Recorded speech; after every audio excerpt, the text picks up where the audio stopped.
welcome back to my channel. Welcome if you're new here.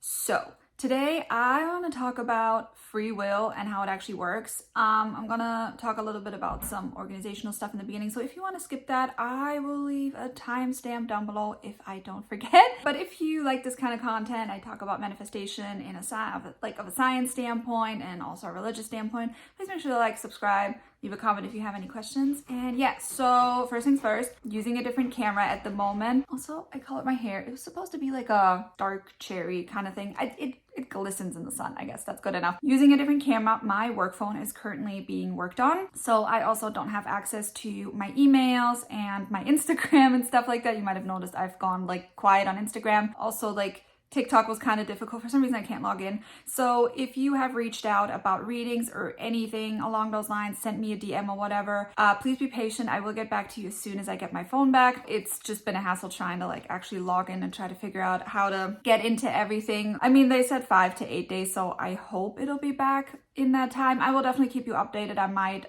post on the community tab if I get some answers about that, but either way. So I just wanted to kind of put a little disclaimer out there that it is being worked on and that I'm not just randomly ignoring people. I think that's actually it in terms of organizational things. It mostly probably pertains to people who are watching my tarot channel, which is linked down below if you are curious about it. I'm currently mostly uploading personal messages and stuff. I will be uploading longer form content very, very soon. Just been trying to get my footing with everything. And winter is coming, so got to do a little winter prep as well. We're almost there. We're like 95%. There's just one more thing in the house I got to get fixed and then we're good to go. So we've just been scrambling because it's like the ground's already been freezing, so we've been a little bit behind on things, but it's been one of those years where once one thing breaks, everything breaks, and then you have to go and fix everything. So it's been that year. Anyway, let's get into today's topic. So one of the most common questions I get, and one of the most, I think, misunderstood things that I see floating around the internet is this concept of free will. And I will admit, like when I first got into the community, I had a very hard time understanding this concept because I came from, well, first I came from Catholicism. And then I like fell into the law of attraction. Then I went back to Christianity. And then I kind of fell into the law of assumption. So it was like a very difficult journey to understand, especially because of what society obviously tells us in terms of like free will, and you can't control people, which I'm not saying you're controlling them. We'll get into that, but I know it's a very difficult topic to understand for a lot of people because they're like, well, I can send people thought transmission and I can manifest them and I can do all of those things, but how does it actually work? So I'm going to do my level best to explain it to you based on the research that I have done and the experiments that I've conducted, which if you want more videos about that, let me know. There's actually a video that I've been planning. I talked to 2 specific people that were manifested. One knows that they were manifested and the other one doesn't. So if you want more content on that, please let me know. So the way that free will works is you basically have to imagine your life like a video game. Avid gamer here. So basically you are the main character, but you're also the only playable character, and everyone around you is an NPC. So a non-playable character. And the thing is this, when someone interacts with you, it is still always your assumption. So if you give them free will, that is your assumption. If they are, for example, someone who's manifesting you, that is also your assumption. If they're saying certain things to you or acting in a certain way, that is your assumption. Now, obviously, we live in a reality where everyone is their own only playable character. But what you have to understand is if you come into contact with somebody, and this is where the whole selecting versions of people comes in. Your subconscious does not have the ability, okay, to select a version of the person that you are interacting with that represents them as the only playable character. So your subconscious only has the ability to interact with people as NPCs. And the version of them that is the playable character in their reality is a version you will never ever encounter there in their own part of reality, if you will, or timeline, or whatever you want to call it. But then basically interacting with you, where you are the NPC, again, you have to think about it this way, is a version you will never experience because you will never ever experience a version of yourself where you are the non-playable character. It's not possible. So, and it goes both ways. So even if you are thinking that, you know, someone can do whatever they want, or they're doing things that you don't like, or you don't understand, or you don't agree with, your subconscious is still in control at all times. So no matter what they do, quote unquote, and it doesn't even have to be, because a lot of people, and I don't want people to think that they're like manifesting bad things on purpose, you're not, but sometimes your subconscious picks up on things that you're not even aware of. Your subconscious is always listening and it's always open to suggestion. And we are being trained from very, very early on that the world is bad and people are bad and bad things happen to good people and all of those things. So it's not like your subconscious is hearing something and is just like nilly-willy taking it in, but then when you're trying to rewire it, it's so difficult, which is why your brain is fighting you. It's the fact that from when you were very, very little, and I believe that the brain actually runs on the subconscious alone until you're like, I think 5 or 7 or something. And that's when your conscious kicks in, which is why, you know, kids are basically acting from like an instinct. Sometimes you're like, why did you do that?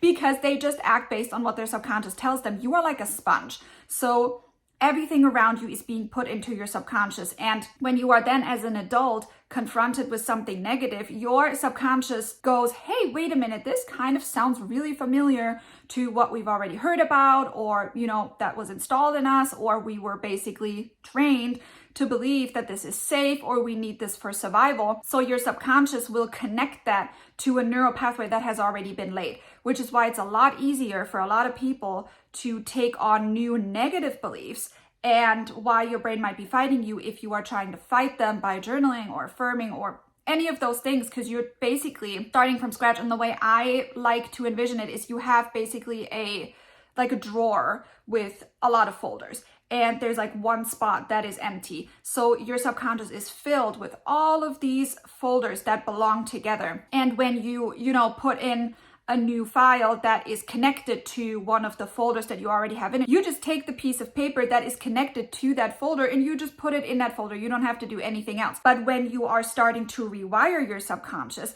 what you're doing is you have to replace every single folder, and it goes by every paper that is in it. So you have to take a paper out and then you have to put a new paper in.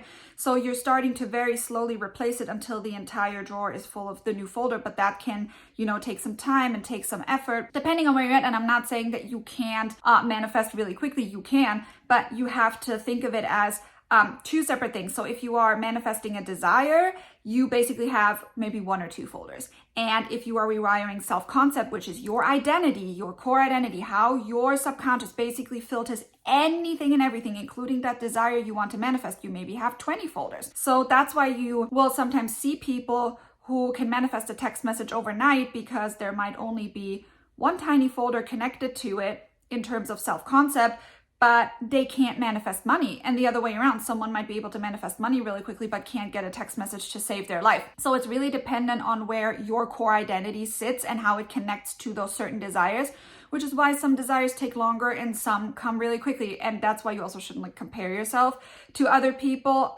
especially if you are reading comment sections and stuff. Because remember, they're all your assumption, right? They're all reflecting you and your subconscious back to you.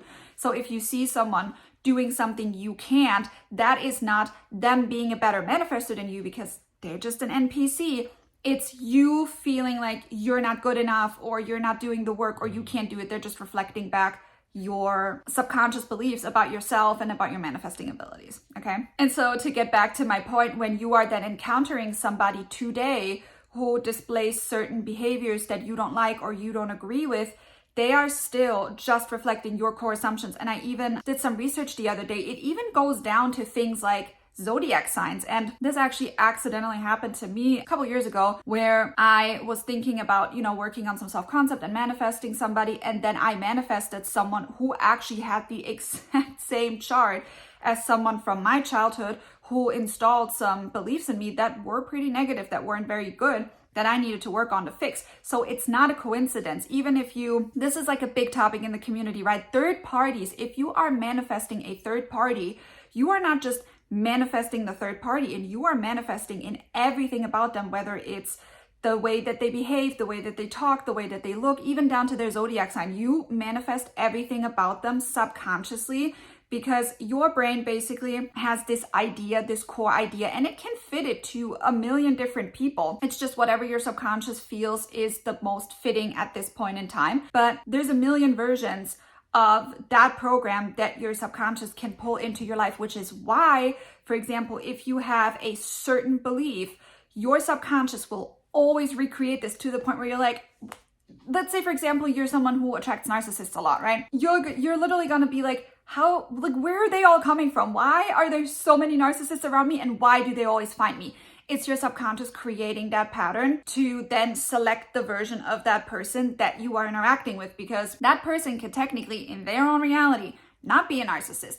Other people around them might not perceive them that way, but you will always get that version of them. You will always select that version of them that has to show up based on your subconscious beliefs. And again, for example, with narcissists, it's very common that people who interact with them feel like nobody else can see it. That's also an assumption you hold, so it also has to manifest that way. You are still in control. It is always you. It is always your subconscious controlling everything, programming everything. And that's why doing self-concept work is so important, because you're not just changing your core identity, you're changing the core identity you have connected to any and all desires, which then also reflects back to you through other people. Because it doesn't matter how much you try to push things or force other people to do certain things, they can only act on your assumption. And there's a very, very big distinction between what you consciously believe and what you subconsciously believe. So you can meet somebody new and think that you've done your work and they're so different, right? And you're kind of like giving them free will to an extent, because you're like, well, maybe they're not like all the other bad people I've dated. But at the end of the day, if you're consciously telling yourself the entire time that they're different, not because you actually believe it, but because you're trying to convince yourself or because you're holding on to hope, your subconscious will always catch up with you. Even if they don't do exactly what maybe someone before them did, they're still going to do some version of it. So for example, let's say you are someone who always gets cheated on, and then you meet this person and everybody tells you they would never cheat on you, they're a totally loyal person, and they're like the best person you could ever date, and they love you so much. But your subconscious does not believe it. It doesn't mean that it's necessarily going to recreate that in a cheating fashion, but they could lie to you, they could hide things from you, they could be still avoidant and withdraw down the line. Like there's so many ways that your subconscious can basically play it out. It's not that it has like one set program. It's more of a, what do I believe about myself and how can I recreate that? Because you can feel unchosen through a variety of ways. So the person that you're dealing with will show up in one of those ways. And so the person that you are dealing with does not have the ability to say, well, I don't want to do this. Or they might even say like, I don't want to do this, but I don't even know why I'm doing it. They might not even understand, but your subconscious is creating that version of them and selecting that version of them essentially. Because if you think about it, how many thoughts a day do you have? How many times do you change your mind? And the more times you change your mind, they can also just as well change their mind. And there was actually this one person that tested it out on somebody, and they manifested quote unquote obsession in this person for a short period of time. And that specific person actually came back and said that they're so obsessed with them and they don't understand where it's coming from. They've never been like this. They can't stop thinking about them. It's actually driving them crazy. Your specific person might even act in ways that don't even make sense to them. But since your subconscious drives the train, they're always going to act in line with what you believe because they think that this is their own idea. Because oftentimes, and I see this a lot, some people will get your thought transmission or your assumption or whatever in words, but some people will get them in feelings, in signs, in just taking action and being impulsive in some way, shape, or form. And I uploaded a video about this, but I tested this on a friend of mine. And for example, she does not think in words, she thinks in colors and pictures. And so I still tried it out because I was like, well, I know that her brain really does not work that way, but I want to test it out. So I affirmed that she was getting my thought transmission in words, and I used a word that I use but I know she would never use, and I didn't even tell her about this. And then one day I kind of like briefly asked her about this particular topic, and she said, you know, I've been having these thoughts and it's really weird, and I've been thinking in words, and I've been thinking like this particular sentence which makes no sense. And I was like, that was me. I can tell you from experience, it really doesn't matter. You are always in control. And if you don't believe it or you're not sure, go and test it out yourself. I mean, we always say this. Everybody always tells you, go and try it out yourself on someone where you maybe don't have a lot of resistance and you just want to see how it works. But you have to always consider what is going on around me, because that's the thing. You can consciously tell yourself whatever you want, but if you don't have consistency in it and you don't have conviction in it, which the conviction comes from the consistency and the persistence in it, your brain will always go with your subconscious programming. And the best way to see what your subconscious is actually thinking is take a look around you. What do you see that is currently actively happening in your life? Because that is what your subconscious is spitting out and reflecting back to you. And if you don't like it, then you have to change it. And whoever needs to move, as Neville said, will move and conform. And it absolutely doesn't matter who they are, whether they're of like higher status or they have more money or there's someone you respect or there's someone you don't respect, or if they're someone you've never met before, like a third party, for example, it absolutely doesn't matter. They have to conform to your assumptions because your subconscious, again, does not discriminate based on status or money or distance or anything like that. Your subconscious only knows what you feed it. And this whole hierarchy thing is a societal concept. I actually looked this up. It originated back in the 20s when Hollywood wanted to like make stars and start, making the normal people feel not in control. That's where that came from. That's not even a real thing. That's not even necessarily a survival thing. Like back in the day, you had someone who was the leader and who was making sure that, the tribe was well taken care of and stuff. But technically, at the end of the day, everybody was kind of sort of equal. Everybody just had their thing that they did better than someone else, so they would take on that role. But it wasn't necessarily like, oh, you gather and I hunt, so I'm better than you. That was never the thing. It was people working together and making sure that things were running in a certain way to ensure survival. But it was never like, I have more followers than you, so I'm better than you, so you can't manifest me. That's not how that works, okay? I mean, if you are not new here, I grew up around celebrities my whole life. I don't subscribe to celebrity culture. I don't stan anybody. I never will. But I saw this clip. I don't want to get any fandoms mad at me. I saw this clip of this one celebrity that kind of talked about other people who weren't as famous and basically was like, why are they here? What are they doing here? And it's like, but who are you? Because you have to think about it this way. And this is how your subconscious technically sees it if you don't fall into like down this rabbit hole of, ooh, there's celebrity, or ooh, they have more followers than me, or whatever. Your brain sees everybody as equal. Because if you think about it, what if this famous person that you are so obsessed with had taken a different route in life, or had made a different choice, or had, consciously or subconsciously manifested something different from their life? They could be you. I could be someone different today. I've had many opportunities offered to me where I could be in a completely different point in my life that I chose to turn down because that wasn't what I wanted to do with my life. But at the end of the day, think about it. Everybody is technically equal. Even Nepo babies, even people who are born into this have the ability to go and say, you know what? I don't want this life for myself. I'm going to go and live a normal life. And if you were to run into them, and that's the thing, let's say this is someone who's born into like a billionaire family, right? But they decide, you know what? This is not what I want. I'm going to cut off my parents. I'm going to cut off the money and I'm going to go work at the cash register at Walmart or something. And you run into them and you're like, they're the most beautiful person on the planet. I want to manifest them. You would do it. You would not see them any different. The second you find out that they come from a billionaire family, because of societal conditioning, you might be like, oh my God, I can't manifest them. And oh my God, I'm not good enough for them. But like, who are they? They are just an NPC to your brain until you fill in the gaps. And then all of a sudden it makes you feel like, oh, I can't have that, or oh, I can't touch that. And I mean, I've told the story a gazillion times. My parents used to be friends with this billionaire who is no longer with us. Very nice person. You would never ever think that this person was as rich as he was. He was so kind and he was so nice and he was so humble, and he would like dress down all the time because he didn't want people to know that he had a lot of money. But you could tell by the way that he treated people around them. He would always, tip very generously and stuff. But at the end of the day, he was just a normal person to me. When I grew up, I didn't think, wow, you have $1 billion? You're so much better than me. I was like, I kind of don't like the way you eat. You know what I mean? I would just criticize him sometimes about things that were just totally human because it was just a human. Your brain does not differentiate between someone who is of big status and someone who isn't of status. Everybody is an NPC to your subconscious. And until you understand that and realize that, you're always going to have a hard time manifesting anybody, because I see this so many times with just normal random people where girls who are incredible and amazing but have bad self-concept, you're putting them on a pedestal. You are telling your subconscious to separate them from you when you cannot do that. It's almost like trying to say, well, I'm going to separate myself from the calories that I'm going to eat today. I'm going to eat this whole tub of ice cream, but I don't feel like I ate any calories, so I'm just not going to eat any calories. You know that there's calories in ice cream. I mean, you can manifest whatever you want. You can manifest yourself calorie-free ice cream, but technically, if you think about it, there's calories in ice cream. You're going to get some energy in you no matter what, and some sugar technically.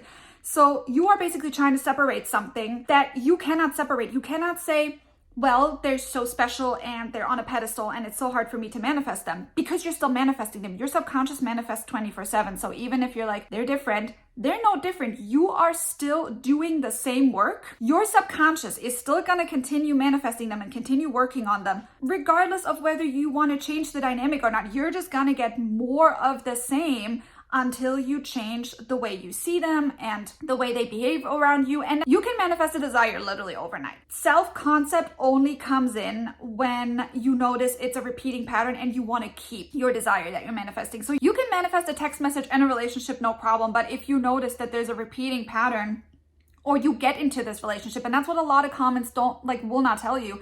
They manifest a text message, or they manifest their specific person back, but then all of a sudden they get anxiety again, or they get third party worries again, or they are worried that their specific person is going to show up again in a way that they don't want them to show up. That's where self-concept comes in, because that's how you feel about yourself as a partner. Like, do you feel like you have to earn love all the time? Do you feel like you're not worthy of it? Do you feel like you are always around people that mistreat you or don't respect you, or whatever it is? You always have to look at your 3D reality and be like, what is going on here? What is happening? And what is my brain creating? Because I am just selecting this version of them. And if I don't like it, I have to change it, because your brain will forever be the one in control. You will forever be the one and only main character you can play. And the sooner you realize that, the easier it will be for you to navigate your life and navigate your manifestations, because people always treat manifestation as this magical special thing and you're doing conscious work to get something. But